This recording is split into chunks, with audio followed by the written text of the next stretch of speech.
Hi friends, இந்த வீடியோவில் நம்ம தக்ஷிண கர்நாடகாவில் இருக்கிற கலசேஸ்வர், ஹொரநாடு, ஸ்ருங்கேரி இந்த ஊரெல்லாம் பார்க்க போகிறோம். உடுப்பியிலேருந்து காலம்பர 6:30 மணிக்கெல்லாம் கிளம்பிட்டோம். அப்போவே ஊர் ரொம்ப சுறுசுறுப்பாக தான் இருந்தது. மணிப்பால் தாண்டும் போது நிறைய காலேஜஸ் வழியில் பார்க்க முடிஞ்சுது. இன்றைக்கி நம்ம போகிற வழி முழுக்க காட் செக்ஷன் தான். கால வேளையில் பனி மூட்டத்தில் ரொம்ப க்ரீனரி தெரியலன்னா கூட ரொம்ப பியூட்டிஃபுல்லான ஜேர்னி இது. இப்போ நம்ம முதல்ல கலசேஸ்வர் போயிட்டு அங்கேருந்து ஹொரநாடு அன்னபூரணி பார்க்க போகிறோம்.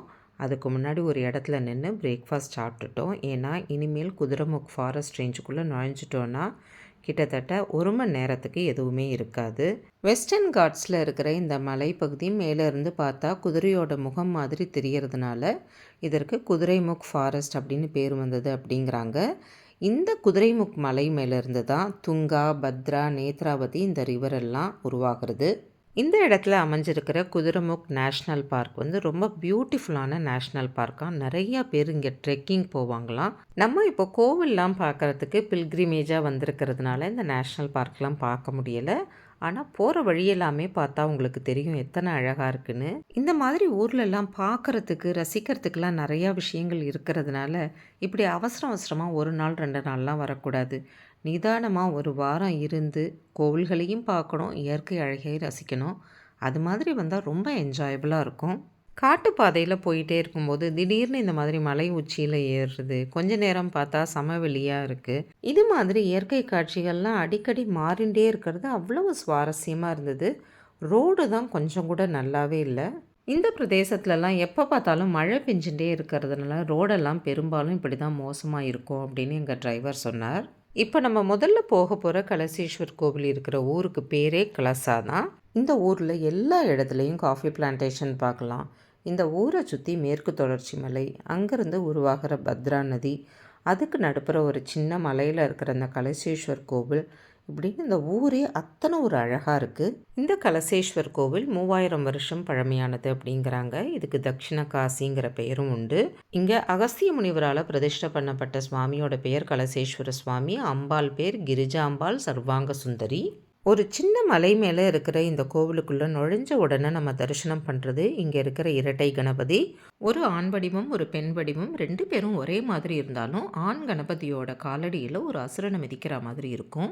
இங்கேருந்து 10 படிகள் ஏறி மேலே போனால் கலசேஸ்வர் சன்னதி வரும். சிவபெருமான் பார்வதி திருமணத்தும் போது தேவர்கள் எல்லாரும் கைலாயமலையை நோக்கி போனதுனால பூமி ஒரு பக்கமாக சரிய ஆரம்பித்த உடனே சிவபெருமான் அகஸ்திய முனிவரை கூப்பிட்டு நீ தெற்கு நோக்கி போனாதான் இது சமன்படும் அப்படின்னு சொன்ன உடனே உங்களோட திருமணத்தை நான் பார்க்க முடியாதான்னு வருத்தத்தோட அகஸ்தியர் கேட்க சிவபெருமான் நீ எங்கிருந்து வேண்டுமானாலும் என்னோட திருமணத்தை பார்க்க முடியும் அப்படின்னு வரமளிக்கிறார். அப்போ அகஸ்தியர் தன்னோட கமண்டலத்திலேருந்து ஒரு லிங்கத்தை உருவாக்கி இங்கே பிரதிஷ்டை பண்ணி அதுக்கு கலசேஸ்வர்னு பேர் வச்சு தெய்வ திருமண காட்சியை பார்த்து மகிழறார்.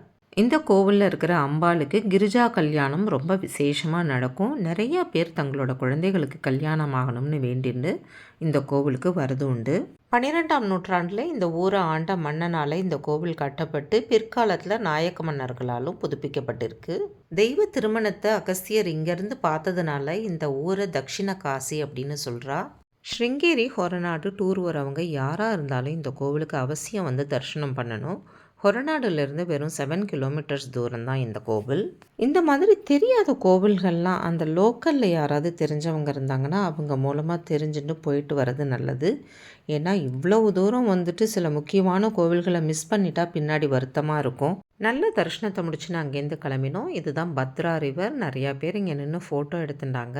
எங்களுக்கு டைம் இல்லாததுனால நாங்கள் நேராக ஹொரநாடு போயிட்டோம். இதோ ஹொரநாடு வந்தாச்சு. இதெல்லாம் பக்தர்கள் தங்கறதுக்காக கட்டப்பட்டிருக்கிற கெஸ்ட் ஹவுஸ். இந்த கோவிலும் அகஸ்திய முனிவரால் கட்டப்பட்ட ரொம்ப பழமையான கோவில் தான். அம்பாள் பேர் ஆதி சக்தியாத்மக ஸ்ரீ அன்னபூர்ணேஸ்வரி. ஸ்ரீக்ஷேத்திரம் அப்படிங்கிற பேர். இங்கே அன்னபூர்ணேஸ்வரியோட சிலாரூபம் முழுக்க தங்கத்தினால பண்ணப்பட்டது. தாய் அன்னபூர்ணேஸ்வரிங்கிறதுனால இங்கே வர பக்தர்கள் எல்லாருக்கும் 3 வேளையும் சுவையான அன்னப்பிரசாதம் கட்டாயம் உண்டு. கூட்டம் அதிகம் இல்லாதனால நல்ல அற்புதமான தரிசனத்தை முடிச்சுன்னு அங்கேருந்து வெளியில் வரும்போது எங்கள் உறவினர் ஒருவரை பார்த்தோம். எத்தனையோ வருஷம் கழிச்சு அவங்கள இந்த கோவிலில் பார்த்தது ரொம்ப சந்தோஷமாக இருந்தது. அவங்களோட பேசி ஃபோட்டோவெலாம் எடுத்துகிட்டு அங்கேருந்து கிளம்பினோம். இந்த பக்கத்து கோவில்களில் நான் கவனித்த ஒரு முக்கியமான விஷயம், நிறைய ஸ்கூல்ஸில் அவங்க ஸ்டூடெண்ட்ஸை கோவில்களுக்கு அழைச்சிட்டு வராங்க. அவங்க படிக்கிற ஸ்கூல் மூலமாகவே குழந்தைகளுக்கு இது மாதிரி கடவுள் பக்தியை உண்டு பண்ணுறது எவ்வளோ சிறப்பான விஷயம் இல்லையா? ரொம்ப சந்தோஷமாக இருந்தது. இங்கேருந்து நேராக இப்போது ஸ்ருங்கேரி போக போகிறோம். இதுவும் போகிற வழி முழுக்க காட்டுப்பாதை தான். இன்றைக்கி நம்ம பார்க்குற காட்டு பிரதேசத்துக்கு எல்லாம் மலைநாடு அப்படிங்கிற பெயரும் இருக்குது. இந்த காட்டு பகுதியில் தான் விமந்தக மகர்ஷி அவருடைய மகன் ரிஷ்யஸ்ருங்கர் 2 பேரும் ஆசிரமம் அமைச்சு யாகங்கள் பண்ணி வாழ்ந்துட்டு இருந்ததா புராணங்கள் சொல்கிறது. அதனால தான் இந்த ஊருக்கு ரிஷ்யஸ்ருங்ககிரி அப்படின்னு பெயர் வந்து பிற்காலத்தில் ஸ்ருங்ககிரி ஸ்ருங்கேரி அப்படின்னு மருவிருக்கு.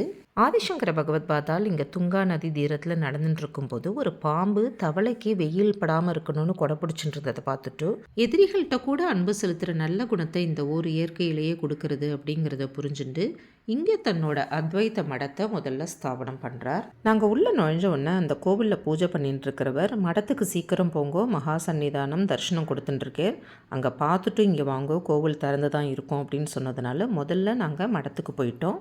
2 பக்கமும் பாருங்கோ துங்கா நதி ரொம்ப அழகாக ஓடின்ட்டுருக்கு. 12ஆம் நூற்றாண்டில் ஆதிசங்கரர் ஒரு சின்னதாக சந்தன மரத்தால் ஆன சாரதாம்பாலை இந்த இடத்துல பிரதிஷ்டை பண்ணி வழிபாடு செஞ்சுட்டு இருந்தேன்.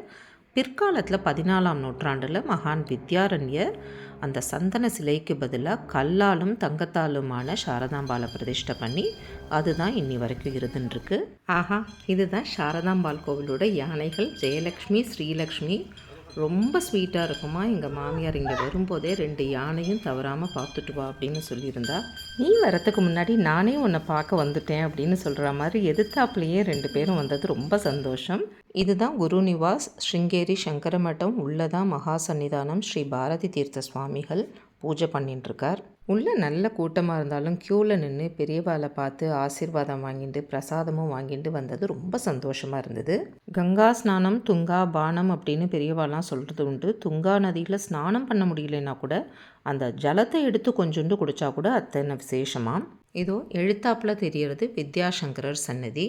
ஆதிசங்கரர் ஸ்ருங்கேரியில் சங்கர மடத்தை ஸ்தாபித்த போது முதல்ல மடாதிபதியாக பொறுப்பேற்றிருந்தவர் சுரேஸ்வராச்சாரியார். பிற்காலத்தில் 12ஆம் 13ஆம் நூற்றாண்டில் வித்யாசங்கரர் வித்யா தீர்த்தர் 2 பேரும் மடாதிபதிகளாக இருந்தபோது அவர்களோட சிஷ்யராக அந்த மடத்துக்கு பொறுப்பெடுத்தினவர் தான் வித்யாரண்யர். இவரோட காலத்தில் தான் இஸ்லாமிய படையெடுப்பு தீவிரமாக அதிகரித்த உடனே ஹரிஹர புக்கர் 2 பேரையும் சரியான வழி நடத்தி விஜயநகர பேரரசை உருவாக்கி இந்து மதத்தை காப்பாற்றின பெருமை இவருக்கு உண்டு. இப்போ நம்ம பார்க்குற இந்த கோவிலுக்கு கீழே இவரோட குரு வித்யாசங்கரோட சமாதி இருந்தது. அதுக்கு மேலே இந்த அழகான கோவிலை கட்டி லிங்கத்தை பிரதிஷ்டை பண்ணி சுவாமிக்கு தன்னோட குருவோட பெயரான வித்யாசங்கரர் அப்படிங்கிற பெயரையே சூட்டினார். ஹொய்சாலா மற்றும் டிராவிடியன் ஆர்கிடெக்சரில் கட்டப்பட்டிருக்கிற இந்த கோவிலோட கர்ப்ப கிரகத்துக்குள்ள 12 ராசிகளை குறிக்கிற மாதிரி 12 மோனோலித்திக் தூண்கள் உள்ளது. இந்த கோவிலுக்கு உள்ள வெளியிலலாம் இருக்கிற சிற்பங்கள் எல்லாம் பார்த்து ரசிக்கிறதுக்கு அரை நாளாவது வேணும், அவசரப்படாமல் பார்க்கணும். வித்யாசங்கரர் சாரதாம்பாள் 2 பேரையும் அற்புதமான தரிசனத்தை பார்த்துட்டு அன்னதான கூடத்துக்கு போய் நல்ல அன்னப்பிரசாதம் வயிறு நிறைய சாப்பிட்டுட்டு இங்கேருந்து கிளம்பினோம். சாரதா தேவி சரஸ்வதி ஸ்வரூபங்கிறதுனால இங்கே அக்ஷர அபியாசம் நிறையா குழந்தைகளுக்கு பண்ணிட்டு இருக்கா. முன்கூட்டியே கோவில் ஆஃபீஸில் ரெஜிஸ்டர் பண்ணிட்டு இங்கே வந்து அக்ஷராபியாசம் பண்ணலாம். இங்கேயும் ஆனந்தமான தரிசனத்தை முடிச்சுட்டு வெளியில் வரும்போது 25 வருஷத்துக்கு முன்னாடி எங்கள் பக்கத்து வீட்டில் குடியிருந்த ஒரு அன்பான நண்பர் குடும்பத்தை சந்தித்தோம். அவ்வளவு சந்தோஷமாக இருந்தது. இங்கேருந்து போகிற வழியிலேயே பக்கத்தில் ஆதிசங்கரருக்கு பெரிய ஸ்டாச்சு ஒன்று நிறுவியிருக்காங்க. ஆனால் அது கொஞ்சம் நேரம் கழித்து தான் திறப்பாங்க அப்படிங்கிறதுனால உள்ளே போக முடியலை. வெளியிலேருந்து பார்த்து தரிசனம் பண்ணிவிட்டு கிளம்பிட்டோம். ஆனால் கிளம்பும் போதே ஸ்ருங்கேரி சாரதாம்பாள்கிட்ட வேண்டின்றேன், இன்னொரு தடவை அவளோட அருளால் இந்த ஊரில் வந்து தங்கி இருந்து இன்னும் நிறைய தடவை அம்பாளை தரிசனம் பண்ணணுங்கிறது என்னோட ஆசை. நடக்கும்னு நினைக்கிறேன். போகிற வழியில் இந்த வியூ பாயிண்ட் இருந்தது. இங்கே காரை நிறுத்தி இந்த மலைநாடு மேற்கு தொடர்ச்சி மலைகளோட அழகை ரசித்தோம். ஃபோட்டோகிராஃபியில் இன்ட்ரெஸ்ட் இருக்கிறவங்களாம் கட்டாயம் இந்த இடத்துக்கு வந்து பார்த்துட்டு தான் போகணும். நிறையா பேர் இங்கேருந்து வீடியோ எடுத்து ரீல்ஸ் எல்லாம் போட்டுன்னு இருந்தாங்க. இருட்டுறதுக்குள்ளே உடுப்பி போய் சேரணும்னு உடனே அங்கேருந்து கிளம்பிட்டோம். ஸ்ருங்கேரியிலேருந்து உடுப்பி போகிற வழி ரொம்பவே நல்லா இருந்ததுனால சீக்கிரமே உடுப்பி போய் சேர்ந்துட்டோம். போகிற வழியில் மணிப்பாலில் எங்களோட ஃபேமிலி ஃப்ரெண்ட் ஸ்ரீ அசோக்ஜி அவரது ஒய்ஃப் பிரமீலா 2 பேரையும் பார்த்துட்டு போனோம். ஹோட்டலுக்கு போய் ரெஃப்ரெஷ் பண்ணிவிட்டு கொஞ்சம் ரெஸ்ட் எடுத்துட்டு உடனே கிளம்பி கிருஷ்ணர் கோவிலுக்கு போயிட்டோம்.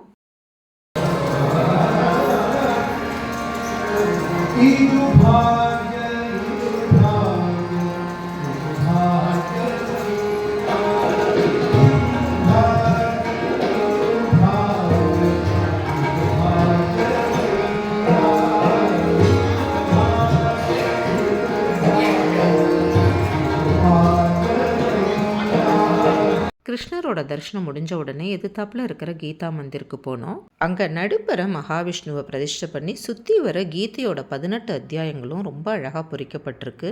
உடுப்பி கோவிலில் தினம் தினம் ஏதாவது ஒரு திருவிழா தான். இங்கே பக்தர்கள் கூட்டத்தை பாருங்கோ, கியூ எவ்வளவு நீளமாக இருக்குன்னு. கோவில் அப்படியே ஒரு பிரதட்சணமாக வந்தோம். இந்த கோவிலை சுற்றி இருக்கிற 4 வீதிகள்லையும் இந்த உடுப்பி கோவிலை சேர்ந்த 8 மடங்களோட ஆசிரமங்களும் இருக்குது. இது கனியூர் மடம், இது புத்திகே மடம். இங்கே கோவிலுக்கு போகணும்னு கூட இல்லை, இந்த தெருவில் நடந்தாலே அப்படி ஒரு தெய்வீகமாக இருக்குது. இன்றைக்கி ஸ்பெஷல் தர்ஷன் டிக்கெட் வாங்கிட்டு போனதுனால சீக்கிரமே தரிசனம் கிடச்சிடுத்து. அதனால் நிதானமாக இந்த மடங்கள் இந்த தெருவெல்லாம் சுற்றி பார்த்தோம். எங்கேயும் போகாமல் இந்த இடத்துலையே இருந்துடலாம் போல தான் இருந்தது. அப்படியே நடந்து கோவிலுக்கு முன்னாடி போனோம். இந்த கோவிலில் குறிப்பிட்ட பண்டிகை நாட்களில் இல்லைன்னா யாரோட வேண்டுதல் பேர்லையாவது இந்த வெள்ளி ரதம் இழுக்கிறது வழக்கமாக இருக்குது. அது மாதிரி இன்றைக்கும் அந்த ரதம் இழுக்கிறதுக்காக தயாராகிட்டு இருக்குது. அந்த ரதத்தை இழுக்கிறதுக்கும் அந்த காட்சியை பார்க்குறதுக்கும் அப்படி ஒரு கூட்டம்.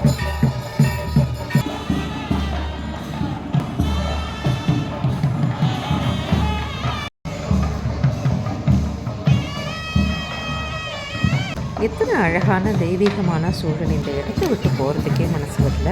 ஆனால் நாங்கள் சாயந்தரம் பார்த்தோம் இல்லையா, ஸ்ரீ அசோக்ஜி அண்ட் பிரமீலாஜி அவங்களோட டின்னருக்கு வரதா சொல்லியிருந்தோம். அதனால் வேறு வழி இல்லாமல் அந்த இடத்துலேருந்து சீக்கிரமே கிளம்பி பக்கத்துலேயே இருக்கிற உட்லண்ட்ஸ் ஹோட்டலுக்கு போய் டின்னர் சாப்பிட்டோம். அன்பான மனிதர்களோட இந்த நாள் அழகாக நிறைவடைந்தது. இதே மாதிரி ஒரு அழகான வீடியோவில் உங்களை முருடேஸ்வரில் சந்திக்கும் வரை உங்களிடமிருந்து விடை பெற்றுக்கொள்வது உமா வெங்கட். பாய்.